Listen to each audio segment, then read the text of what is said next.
Good evening, everyone. John, how you doing? Bob, I'm doing great. How about yourself? It's a beautiful Good. night. Yeah, this is going to be a little bit different. We got two guests coming on later. We got a bunch of stuff in the beginning. We Good are stuff, Bob. Not just stuff. Good stuff. good. I mean, absolutely good stuff. You know, Stuff, the stuff report. you need to know if you're going to RV. Yeah, that's true. Say a couple of quick words about Harvest Host, and we'll jump on Well, here. it's interesting that our sponsor tonight, Harvest Host, is offering 15% off for the entire year. And I'll tell you about the story. Harvest Host is a place that if you're between campgrounds or you want to go somewhere different, and actually it's perfect for right now, because as we're going to get into this topic right after this talk about Harvest Host, we're going to find out that a lot of people in the Northeast don't know what camping options are available. It depends on what state you're in New England. It depends on what part of New York State you're in.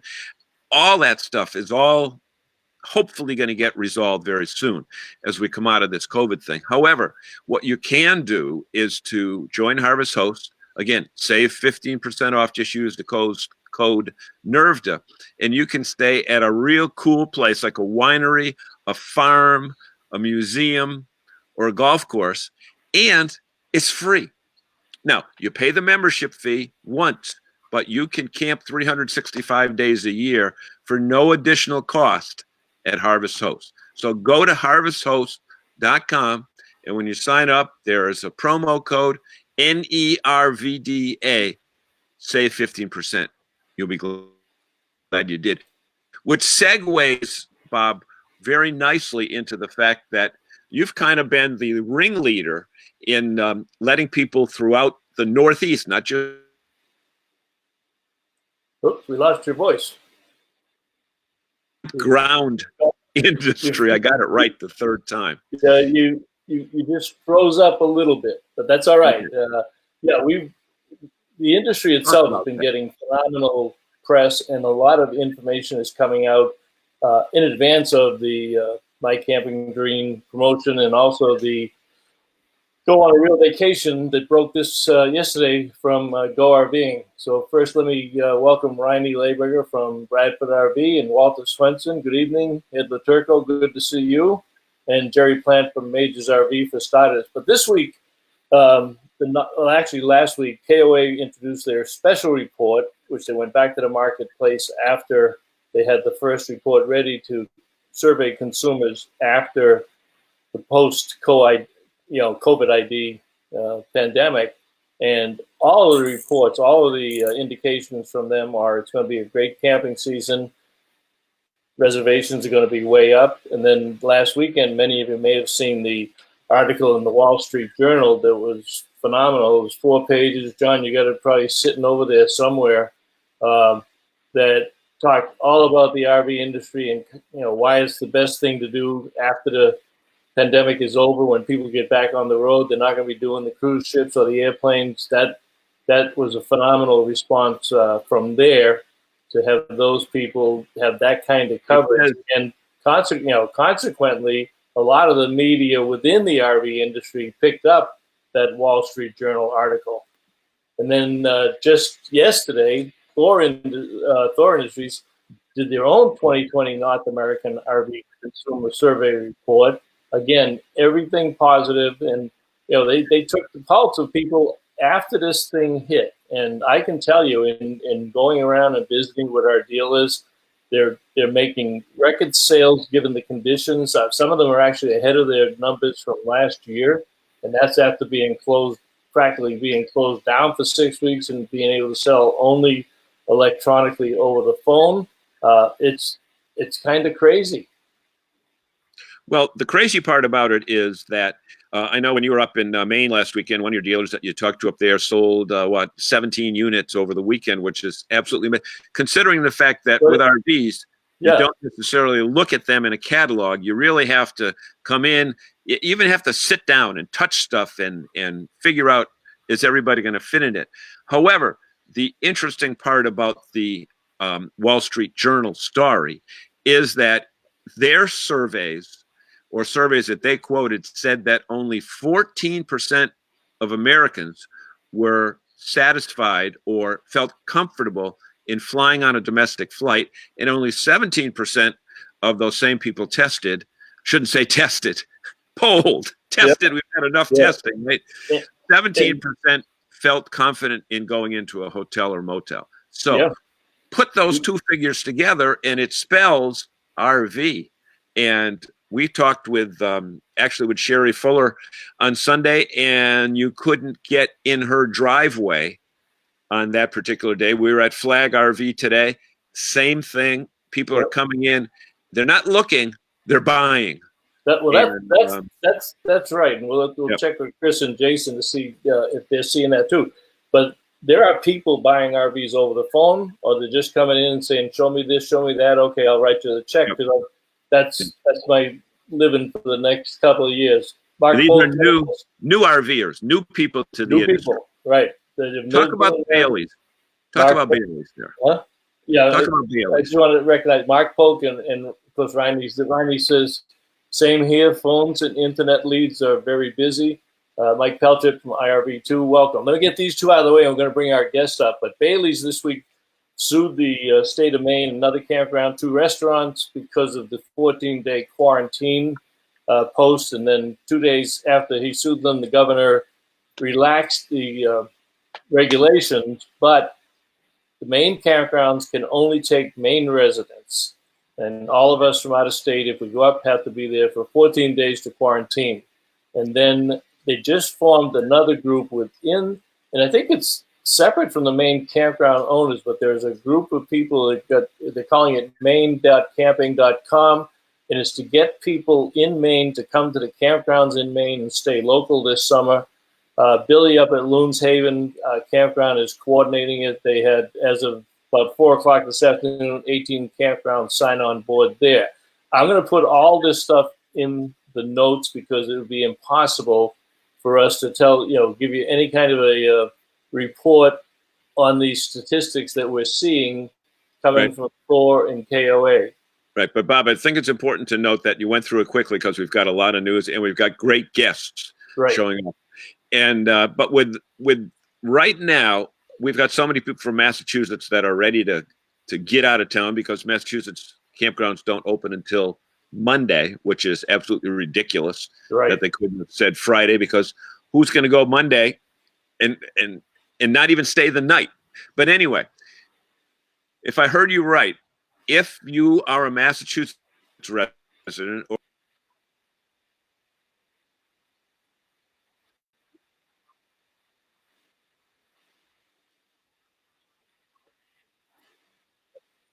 he's coming.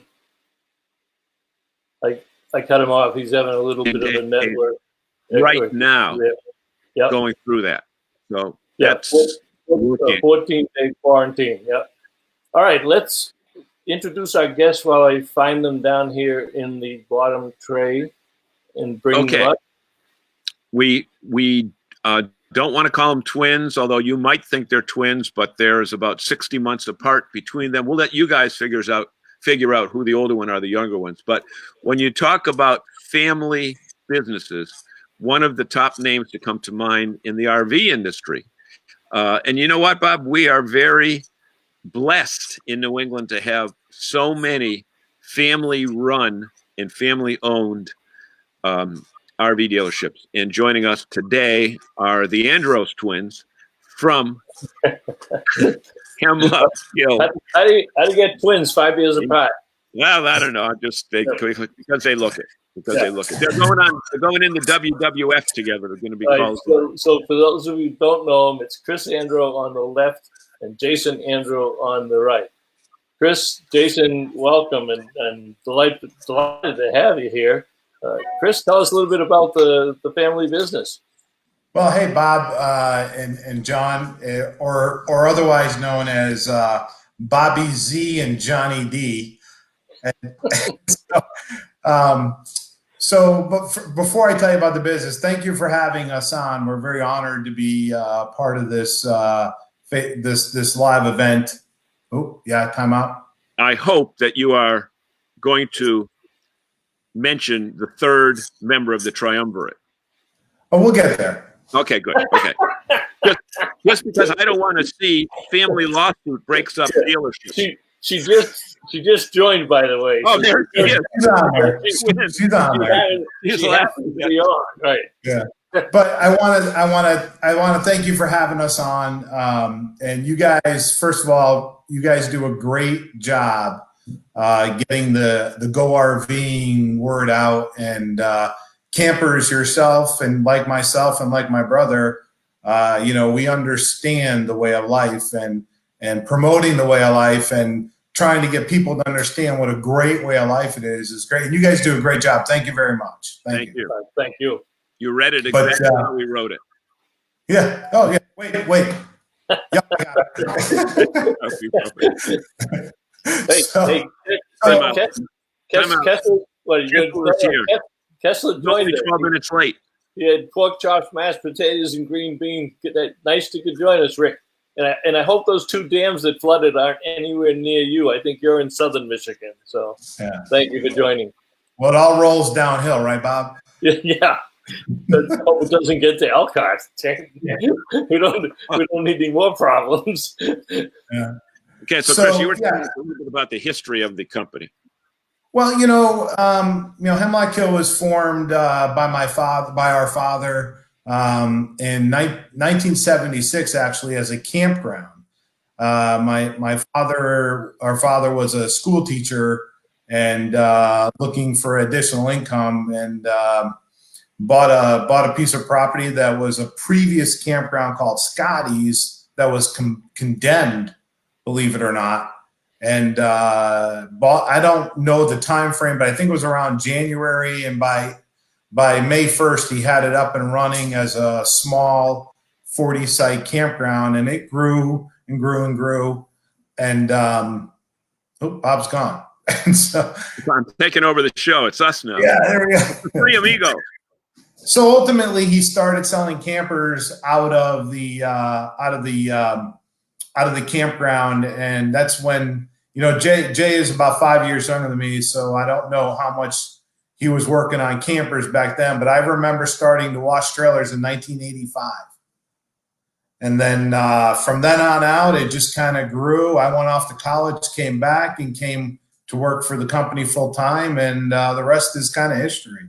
Jay can talk about his history, but that's the history of Hemlock Hill right now. But it very is interesting that you did start as a campground and not an RV dealership, and both of you guys, Jay, both of you are campers.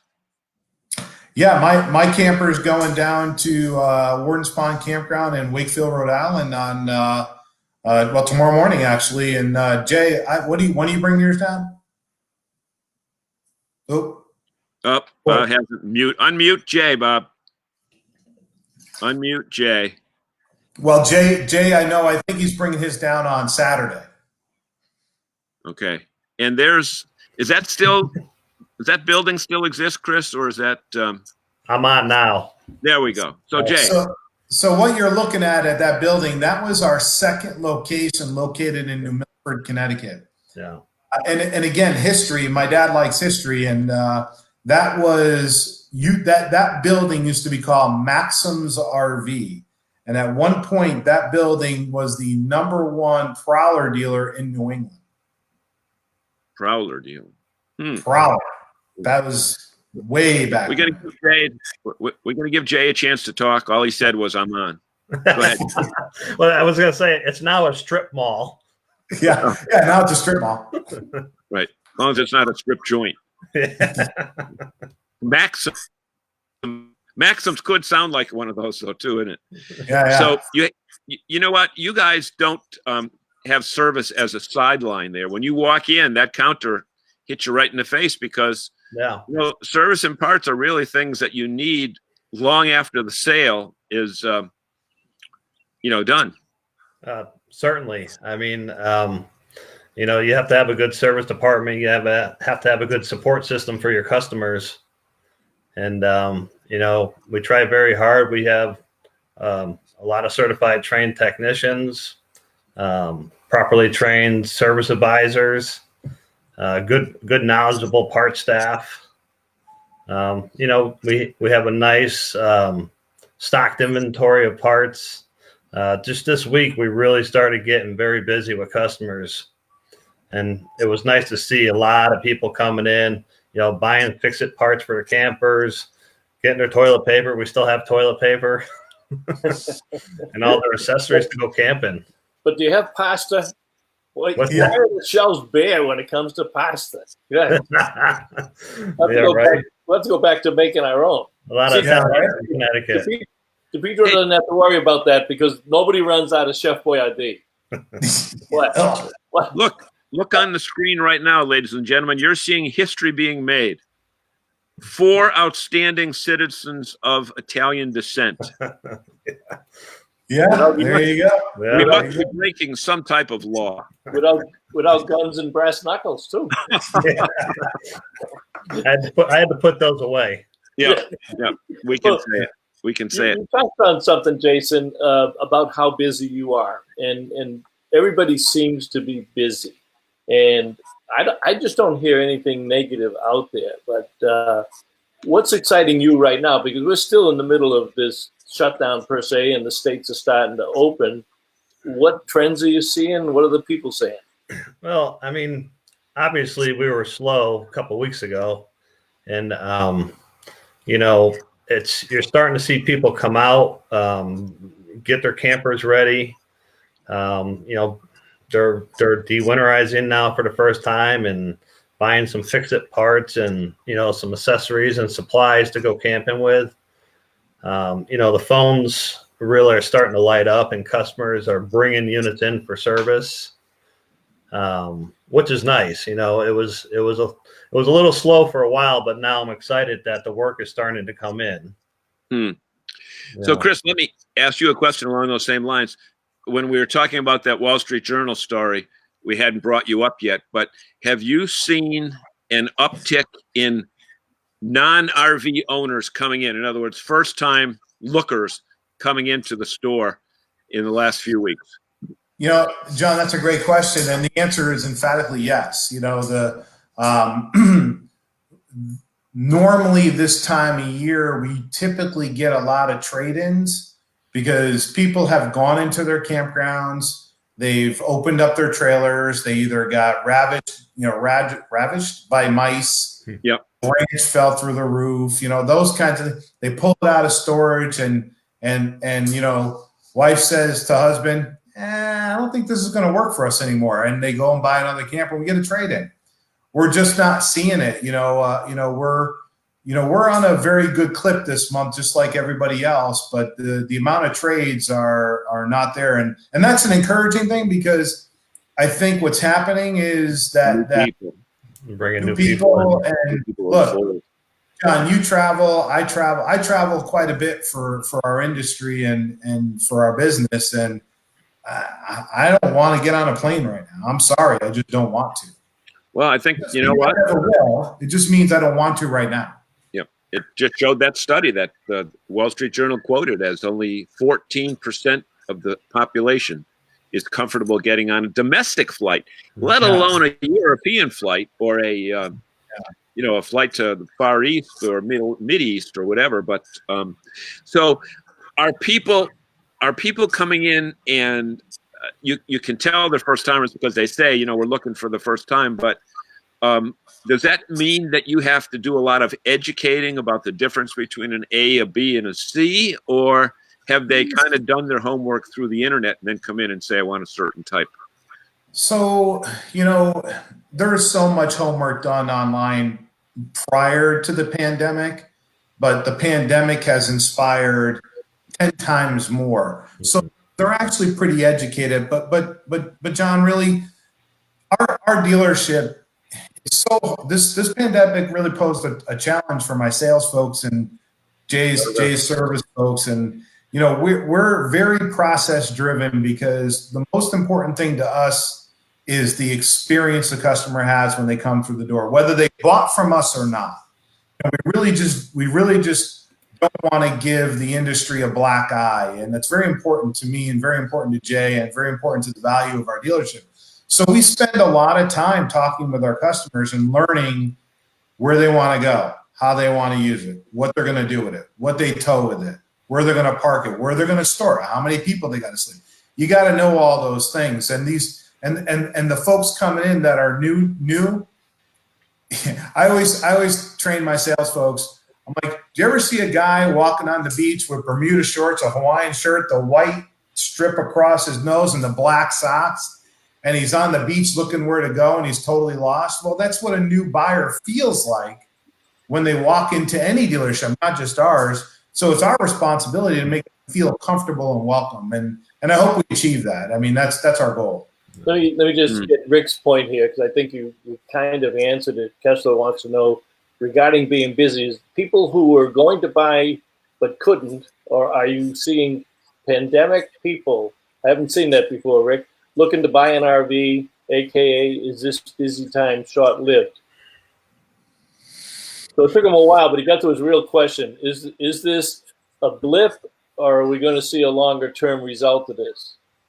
You know, Bob, I don't have the crystal ball just like anybody else, but I feel like that once folks realize how pure and natural and enjoyable this type of lifestyle is, They're not going to go back. Right. they're not going to go back. I mean, So look, I how agree. many weeks and months now have people spent in their home with their kids? You see the YouTube and Facebook videos of moms and dads making videos of music with their kids. If dad starts traveling again, all that stuff goes away. I think there's going to be a shift in our entire population. I've seen 2 reports already that speak right to that, Chris, that before we were forced to shut down and spend time and work at home and spend all this time with families, we always walked around with the guilt that we should spend more time with our families, but we went to the office. We should spend more time with our families, but we worked on Saturday.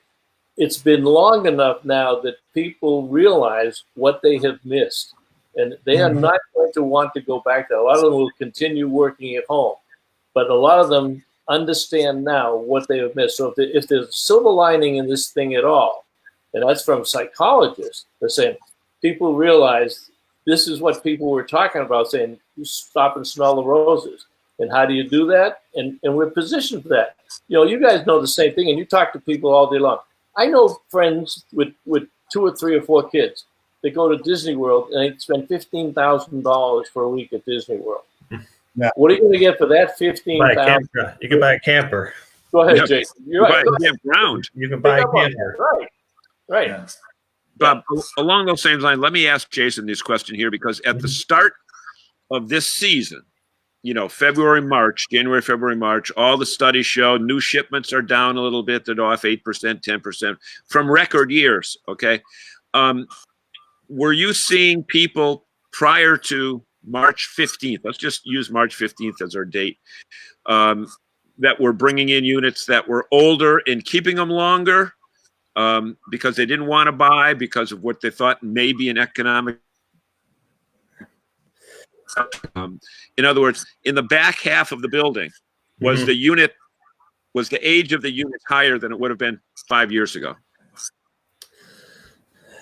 No, I mean, really, I've actually started seeing in the past couple of weeks people bringing in stuff that are older that we're starting to fix. I mean, I think before this it was kind of normal. So we're getting calls lately. Somebody bought something cheap and they want to bring it in and have us check it out and go through the systems. So we're seeing a lot of that is what we're seeing now. Be it private sales and they want you to check them out. Yeah, some private sales, to what Chris was saying. You know, they're not seeing a lot of trades. You know, it also means people are keeping stuff and maybe putting some money into it right now to fix them up as well. I will say, to your other point, though, we're getting a lot of calls about Wi-Fi extenders and people that want to work from their trailers, and so because they're not going back to work. So we're seeing a lot of that as well. Jason, you bring up a very, very interesting point, because in the last week, at least like in Massachusetts, at least, where they said May 18th was going to be the day they were going to make all the decisions about getting back to blah, blah, to quote unquote normal, the new normal, as they call it. But a lot of people have said, you know what, I kind of like this working from home thing. Yeah. Because look at where you guys are. Really, you're in Metro New York. When you figure there are Waterbury people that go to New York City, they're Stanford. They drive down to Stanford, down Route 8, Chris. They drive down to Stanford to get on that train, and they spend 6 hours a day commuting. I'm going to guess that you're going to see people that want to come in and buy RVs that have a potential office capability. Where like in some of the units now, Chris, I know you've seen that, where they have either a bunk or an office in one of the slides. That's my unit. Oh, is that right? Okay. That's my Montana. Right. Yeah. Let me just take a second, because I don't want to feel like we're neglecting, but the conversation is so good, but we have to recognize our fans out there. Susan Carpenter's on. She loves your team down there. Jerry says, I thought John was going to say 4 screens open with no problems. Don't be a smart ass, Jerry. We're going to invite you back. Kevin Hiroki's on. It says, good evening, guys. Hemlock Hill team is looking great. Kevin, which one with the office would you recommend? Let's see. And then Michelle. We can't neglect Michelle. Michelle Andro is the sister. The third child of the family, and she does their marketing communications. And she says, even our parents who are snowbirds just came home in an RV. And speaking, there they are. Yeah. Wait a minute. Wait, what's your father got on the top of his head? Yeah. It's white. There. It's there. Well, don't they, John? Don't they say the hair comes from the mom's side? I don't know. Yeah. My daughter told me that. My daughter told me that. But Bob, That's my warm weather cut. Hear me, but I've noticed it very clearly that neither of the two brothers have even mentioned the existence of the sister yet. Who's over there, over on that side? No. That side of the screen, typing away, trying to get. but I did. I didn't want to leave her out to dry over there. Yeah. So Michelle, she's our marketing director, and she was in the family business, but Michelle actually went on to a pretty successful career at some big corporate companies, and did very well for herself. And full circle, she's come back around, and now she's working with us, and putting all those Facebook posts up and all our marketing graphics, and she does a great job. She's not a camper though yet. She's not a camper yet? Not yet. Hey Bob, can I jump in? I see you were talking about Susan Carpenter. She talked about the campgrounds, that comment she made about the campgrounds. Yeah. I'd almost like to talk about that for one quick second, if you don't mind. Talk about anything you'd like. Yep. Go ahead. So she said the campgrounds are not going to be able to handle the onslaught of the popularity in camping. She's got an excellent point that we should really address, because most folks, and this is really what we like to do at our dealership, and what the industry I think is starting to been working on for the last couple of years. Everybody calls this camping, but it's really RVing. It's a lifestyle. So these campers that we sell, and most dealerships sell, there are multiple uses. I mean, the B van that you have, John, how many times did you just take it out on a day trip just because you didn't want to have to go into a public restroom and you're going to go for a day or whatever, and tailgating and heck, you can go down and in a lot of places you can back right up to a beach, and you can use it for just a bathroom at a public beach. So there and I can't tell you how many people we have just put them on the side of their houses, and it's a guest house or an in-law apartment for the summer. Yeah, Chris, you bring up an excellent point there, because we know people that actually, my daughter's college roommate's parents called us recently and said, we see how you guys love that RV that you have. They've known us through 2 of them, and they said, We have one child that lives in California and one that lives in Minnesota, and they live in upstate New York. And the husband said to me, I don't think my wife is comfortable flying anymore. And I told them about a Class C, and they called me back and said, we saw some, we're kind of intimidated with that. How about a B? Because we really want it for traveling, and we don't want to lose the rest areas and for the bathroom facility. So they're considering an RV not necessarily for camping, but for an alternative method of traveling. And I'm sure you see doing a lot of touring in the back of the building. Yeah, people. Well, that's the thing. We've got, and that's why I like the theme of the new Go RVing campaign, because it is a real vacation, and it is getting outdoors, and it's going to hit a lot of different aspects. And let's touch on let's take a little different direction here, Chris. I know you've been on several committees with RVDA, so you're certainly giving back to the industry. And now you're going to become the chairman of the RVDA Board of Directors in November, but you're also on the relaunch committee that is starting to talk to RVIA, has been talking to them, and the Go RVing. Talk a little bit about what people can look forward to in the next month or two. Well, I think we really touched on a lot of it already, Bob. The first of all, the uses of the RVs, with the younger generations coming in and loving this type of lifestyle, it really gets them in tune with their families and with nature, and being able just to go out and boondock in the middle of a field and still have the amenities that you need or want or feel comfortable with for your family environment is really going to be, the forefront of our message. Mainly it's about going on a real vacation, and think about that for a minute, what that means, a real vacation. Just like we were talking about Disneyland, who wants to wait in lines for 2 hours? And look, I love Disney when I had small kids, and I'm not talking bad against it, but you could talk at any theme park, you can talk any cruise ship, you could talk who wants to wait in lines? You don't have to do that, and you're on a real vacation with your family, learning card games, learning new games, making up new games, doing stupid dances with your kids because they don't think you can do it when you're 51 years old, and it's fun. And you can bring your pets.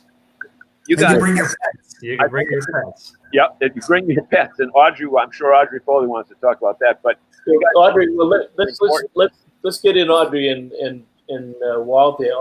Audrey says, pandemic aside, those of us that own rigs are being challenged with all our trips being canceled. Yep. And Walter says going to need to reserve campsites 2 years ahead to get a place to go. So it's an issue on the campground side. Yep. No doubt. Interestingly enough, and I don't want to talk for anybody, but KOA sits on that relaunch committee, and Toby was telling us today about how there are a lot of new campgrounds being built. It's just nobody really realizes that because it's not really a big topic, and there's a lot of inventory coming online. Hey, one little political point, and I'm not a very political guy, you can ask Jay, but talk to your congressmen and senators about getting that money to refurbish our national parks. Right. There's millions of campsites and acres that RVers can't use because we haven't put the money back into these national parks so that we can go and fit these new rigs. I mean, they're 30, 40, 50 years old in some cases. So, our Congress people and senators, they're the ones who make those choices.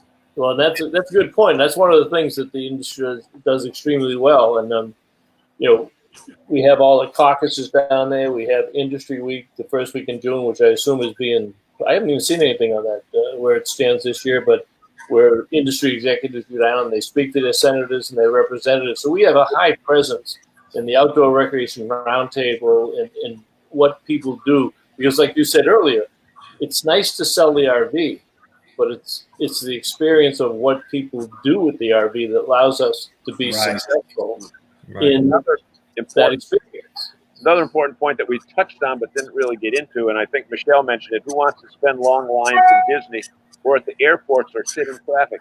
Keep in mind one thing. When you begin your RV vacation, it begins in your driveway. Right.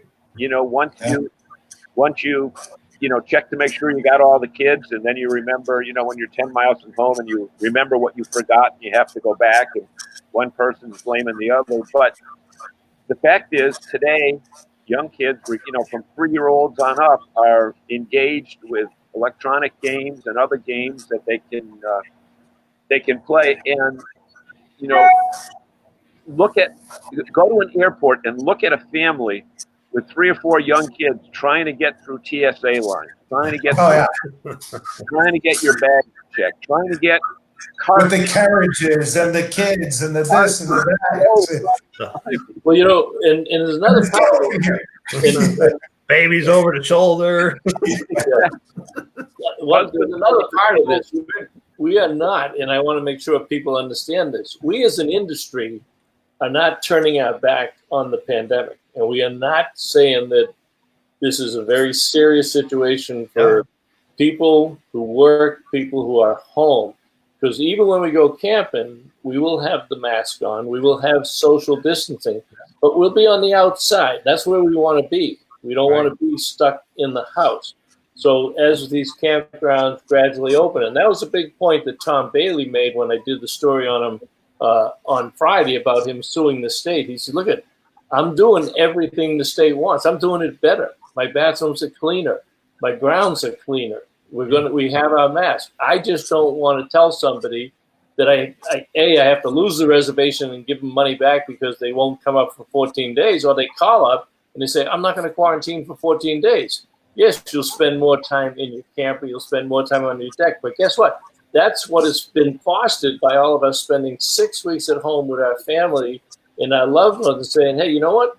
We don't kill each other. We don't have to leave every day and go someplace else. Yeah. This is kind of nice. Now they're ready to take that outside. Right. Exactly, Jason. Yeah.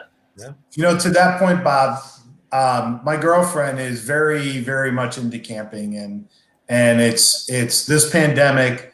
Aside from everything else that's been sad about it, I think one of the saddest things for her has been our camping season has been delayed all the way to Memorial Day and weekend, and it's interesting to me only because I care about her, but also because she was a previous customer of another dealership. She bought a trailer, camped all her life, but she represents thousands of people with that urge that they feel inside when their camper isn't ready to go and when they're not ready for the weekend. Jay, how many customers call us and go into panic mode because their camper is not going to be ready?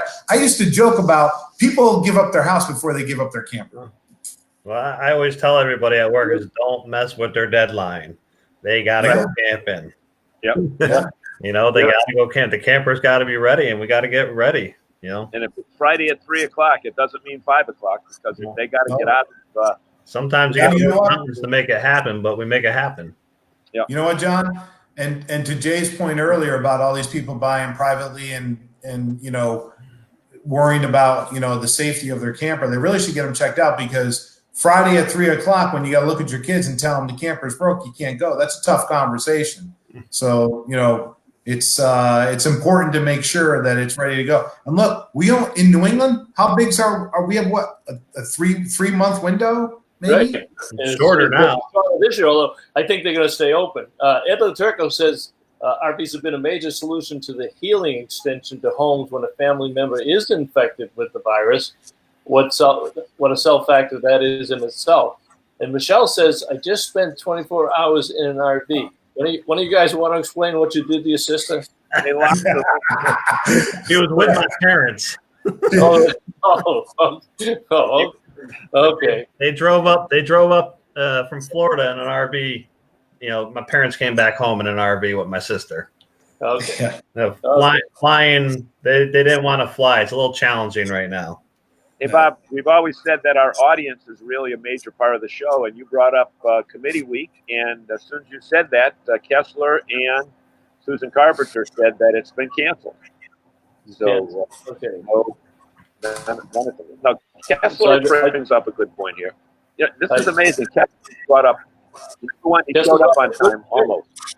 Kessler brought up a good point. Yep. He says parents of kids on travel sports teams.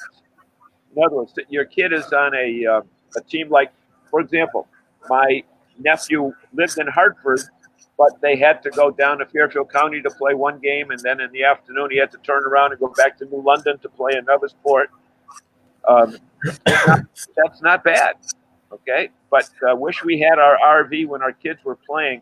Would have made the all-day tournament much better. In other words, Rick would have gotten out and done anything except watch his own kid. And Michelle says s'mores. Kessler says drinking beverages around the campfire and just having a great time. Shooting the breeze. Bob, can you see Jerry there? Jerry has a great one. Jerry says the aviation industry has a saying: a mile of road takes you a mile of runway takes you anywhere. The RV industry needs a slogan like that. One of the there is one that's close to that. John, you talk, and I'm going to go look for something here. Yeah, you see what he did? He set me up for a question that I don't know the answer to. No, you asked the question. Go RVing. No, I said you read it. You don't have to ask about Go RVing. Remember, I'm in the top row here. You're in the bottom row. That means Jason and you are down there, and Chris and I are up top. So remember that. So we want to thank Susan Carpenter for joining us. I'm trying to figure out whether Susan, she's somewhere in Indiana, whether she's farther away than Kessler is in Michigan. Oh, wait a minute. Jim Tortine is watching us from, what's that state where there's a lot of nothing? A lot of wide open. I didn't say that the right way, did I, guys? No, you didn't. Jim Tortine. It's Kansas or Missouri or somewhere. Oh, Jason Cole is with. See, guys, we've got people here from all over New England. Estelle Drew is going camping next weekend in New Hampshire. Jason Cole is in Rhode Island. Jim Turntine says RVing is freedom. Steve Jano says Delaware wants out-of-staters to self-quarantine. Okay, same thing before you go to the beach. But there's some crazy stuff that's going on. But we find that if you have an RV, you're a lot less dependent. Like both of you Andro brothers. You're going camping this weekend. Mm-hmm. We're going. Yeah. And you kind of feel cool because you are. I mean, it's kind of like opening day at Fenway or Yankee Stadium or Giant Stadium or whatever for you guys? Well, I mean, it's exciting to go. You know, I have a lot of cleanup on my site to do this weekend, but it's exciting to go, get the camper set up, you know, bring my wife, bring my dog. We got an outside shower. It's great. Yeah, you know, when I was up doing that interview with Tom last week, we were doing it outside the building, and while I was interviewing, 8 Maine families checked into the campground, and all 8 of them, you would have thought he was giving them $1 million. They were thanking him. Thank you for letting us commit. Thank you for. I wanted to go camping. I love camping. They couldn't say enough about the lifestyle, and I think those people who are not in it don't see that side of it. But we know how excited we're going to be once we can get back into that campground. We can work with the distractions. Yeah. You know, Bob, I'm glad you bring that up a little bit because I want to give a shout out to all the campground owners because this is a monumental task. First of all, opening a campground after a winter in New England is a monumental task getting ready for opening day. That's in normal times. Normal time, right? Normal. And you would think that they have 6-7 extra weeks to get it open, but that's not the case. You know, they couldn't pay their employees to come and clean up the sites and cut down the branches and the trees that fell and rehang power wires and the tree that split 10 picnic tables in half. You know, I remember those days very well, and getting the rec hall de-winterized, although they're not going to do that now. But you know, I want to give a shout out to all those campground owners that are working their tail off to get ready, and I appreciate those customers thanking the owner of that campground. Okay. Yeah, and it's a valid point, because a lot of them are just like many of us. They're small businesses. They've got Their family, and when they were hit and couldn't open, they had to lay people off. So they and it isn't like, okay, we can go camping now, or we can open the campground. No. You have to open the campground in accordance with CDC guidelines. You have to train all your people on the cleaning procedures. You have to post everything that you're doing, and you're not going to have, most of them will not have community gatherings, pools open. And one of the things, and it's the kind of thing that escapes the normal, not the normal people, but the people that don't, live a day in, a day out like we do. If they have a dog park, and they don't have an attendant for the dog park, they can't open it. There are campgrounds that are scheduling your time that you can take your dog to the park. And that's the surface thing. Then you talk about the restaurants, the bathrooms, the cleanliness. You have to do contactless check-in. So yeah, they are jumping through hoops to make sure we have a great camp. Yeah, and even the technology that they had to implement in a very short period of time in a small seasonal business, it's very, very monumental. I mean, you're talking to two guys that, on March 23rd, our governor closed us as non-essential businesses. And on March 24th, I had my email that said that we were an essential business, because I was able to convince them that we were going to be providing a lot of campers to health care workers and firemen and policemen, and that's exactly what we did. Yeah. And not to mention people that were coming in, buying parts, fixing their trailers to give or donate to somebody else, right? So they can quarantine in them. And it was a monumental task. Jay was there late at night screwing plexiglass to all our service windows as sneeze guards, and we were taping off the floor and just buying hand sanitizer and cleaning. We had to go on the black market. It was crazy. I want to show you, these people don't just sit off on the side and do something else. They're dedicated. I mean, this is better than Johnny Carson's late night TV. I want to show you how detailed our fans are, and this one is for you, Chris.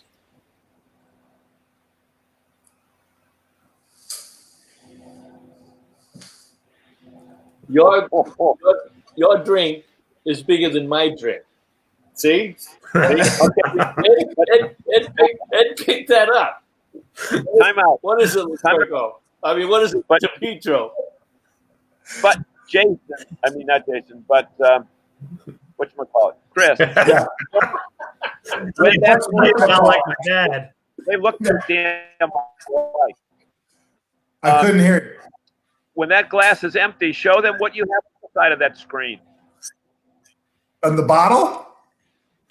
The bottle. See, and he even brings his bottle with him. I leave mine out in the bar area, but he brings his bottle with him. Come on, campers. Their main reason is to be with families, drink and eat, and not have to drive.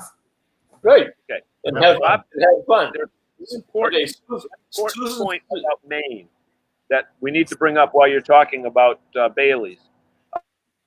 The figure came out how much money Bailey's has already lost this year in revenue because of the shutdown. And secondly, Audrey Foley, see, we don't really need to prep for the show because our audience, our studio audience, gives us all the stuff here.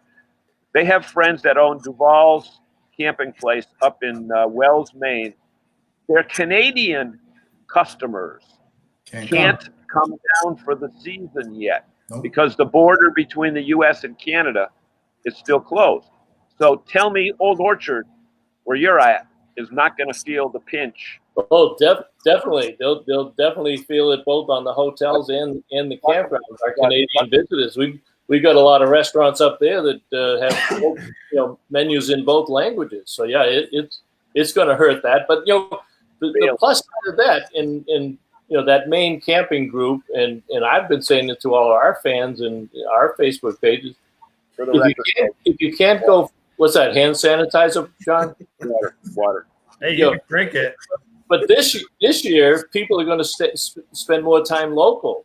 Audrey says she just wants to go around New England and see how many people pull her big rig over. Rick Kessler wants to know who Johnny Carson is. He's a liar. Now that I think of it, Kessler, I may be the only guy on the screen that knows who Johnny Carson is. Yeah. That could be bad. Now, let's ask Audrey a question. She posted something on Facebook yesterday that she's disappointed that another one of her campgrounds, I think this was in the great state of Rhode Island, canceled her. Maybe it was Connecticut, but Fisherman's. Was that Fisherman's Wharf or something? Something, Audrey? Yeah, that's in Rhode Island. Rhode Island. She got canceled yesterday. Now, Chris, Very close to where we camp. Are you going down there, Chris, as a seasonal? Yeah. Yeah, Jay and I have a side-by-side seasonal site, Warden's Pond Campground. Okay, so if you get there before Jay, you're going to clean his site, right? You're going to rake I was there last Saturday for two and a half hours blowing leaves. Okay, now you guys are side by side. Do you reverse the RV so that both of your doors face each other, or do you put them in standard? We do. So you got that nice little family conclave. Yeah. Yep. And I actually, Bob, I bring down a third camper for, we call it the kids trailer. Okay. Because between my girlfriend and I, we have 5 kids that are 18 to 22, and they all camp. They just randomly show up, and they have a place to stay. So, yeah. Well, you're bragging about. Huh? We got to get Michelle. Yeah, we got to get Michelle out there. Yep. Susan Carpenter's despondent too because Michigan apparently canceled her reservation. Michigan canceled my reservations. I'm heartbroken. Steve Giano says, I feel like I've been preparing for this weekend for months. I think I'm ready. He's got a new Airstream that he's going to have down in Cape Cod this year. And Rick, Steve, Fisherman's Memorial, yeah. Lucy Ostroff Harrow, I think she's new. Johnny Carson was the best. She must be in my generation. Thank you, Lucy. See what Audrey said? What? Audrey got 2 more cancellations today. Wow. Up the beach and Horseneck. Yeah, they go in big groups. So she's been, and she usually at least 10 people at a time, right, Audrey? 10 units at a time. Wow. A lot of revenue. That's. I'm sorry, Jason. Go ahead. I was responding to that. Okay, two things. We're down. Believe it or not, we're down to 6 minutes.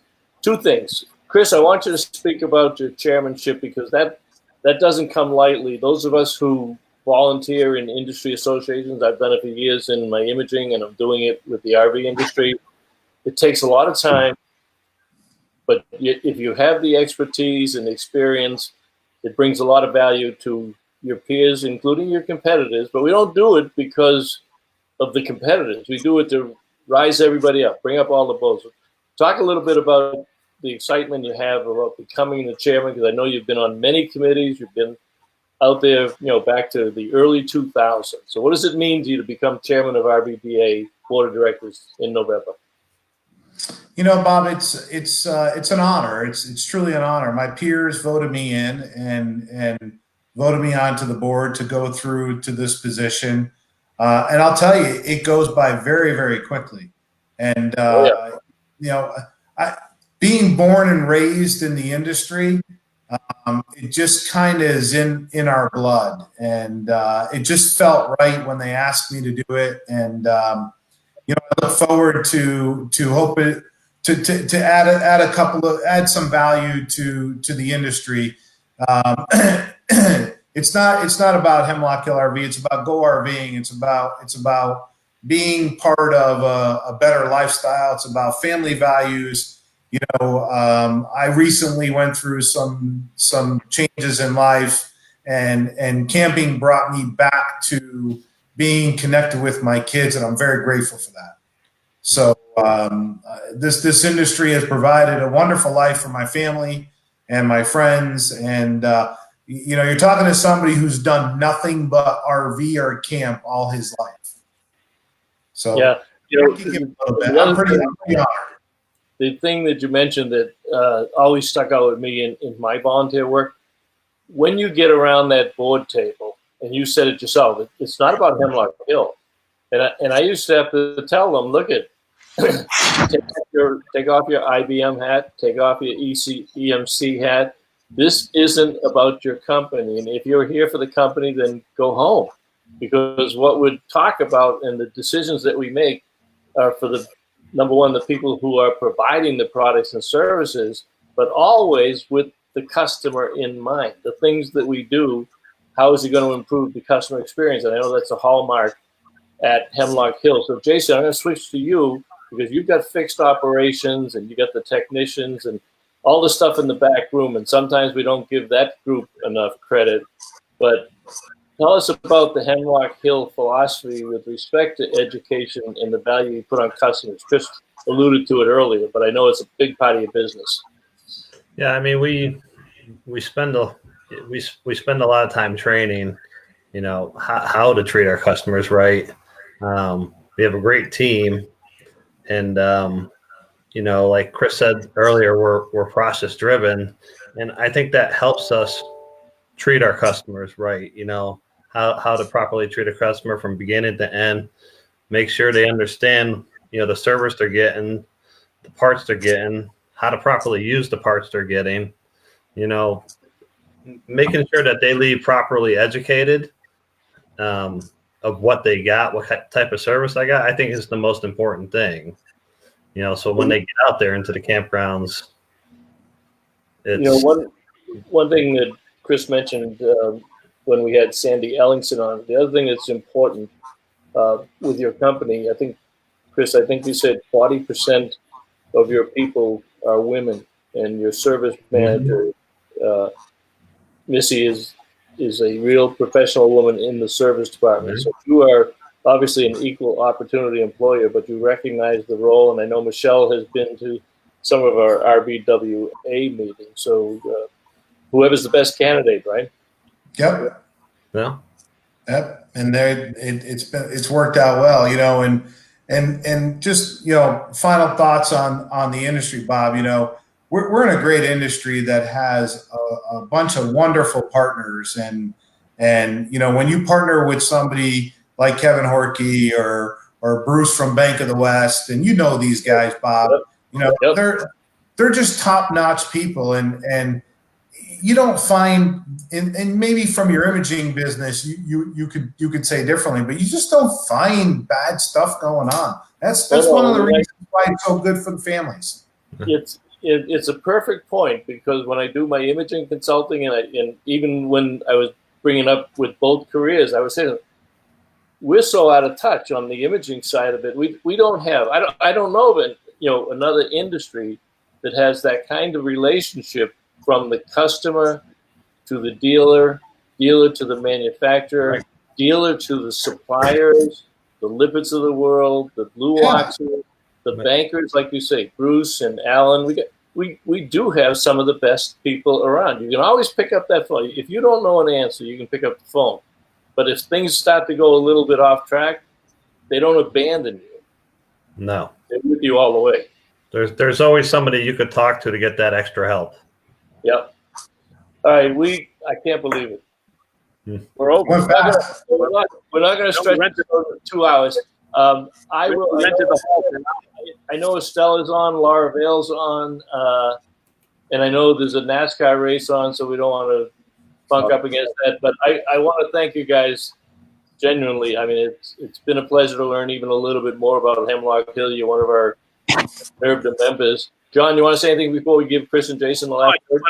Thank these guys for taking time from their busy day to be with us. Also, thank our audience for taking time from their busy day, and to ask them to just hit the share button somewhere on their screen, and to remind everybody who's watching that if whatever weekend it is, if you can't find a campground or there's issues, in your neighborhood or part of the country, consider Harvest Hosts. And right now you can get 15% off your Harvest Host annual membership. Just go to harvesthost.com, and where it says promo code, type in NERVDA, and you will save 15%, but you will have a blast. Okay, now speaking about KOA, Chris, Whitney Scott, who's the VP of marketing, who works directly for Toby, is the guest next week, and she has to follow you guys. So I don't know. Do great. How could you follow this? Yeah, she's got much better hair than we have. All right, guys, thanks for everything, and Thank you. Wait, what do you mean we? Oh yeah. What do you mean we? Hey, when you get a haircut this week, DePietro, can I get it and glue it on top of my head? He's a wannabe, Bob. Don't worry about it. Recycle it. Yeah. Okay. All right. Thanks, guys. Later on. All right, thank you. Have a great day, everybody. Let's go RVing.